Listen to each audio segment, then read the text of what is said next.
Hey guys, welcome back with 3 ways to turn off Instagram app notifications on iPhone. We can turn off pause notifications, post, stories, comment, birthday notifications. Let's jump into the video. The first easy method is using the Settings app.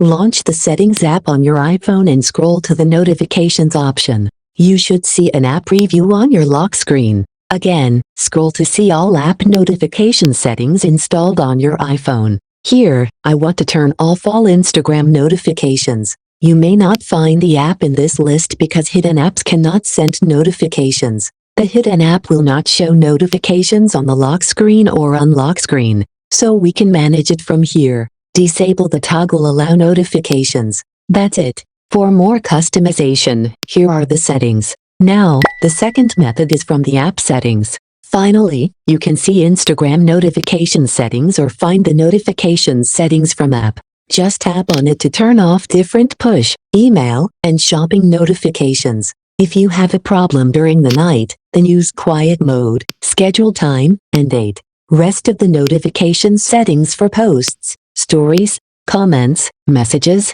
calls, live and reels and more. Third method is to turn off notifications temporarily with focus mode. Open the control center on your iPhone from the top right corner and see the focus. Touch and hold, see all focus, and tap on Do Not Disturb to turn off notifications immediately. Tap on the focus icon to enable it without expanding the complete list of focus modes. That's cool option. I hope you found this video helpful. Comment for more help and please like, share and subscribe for coming video update.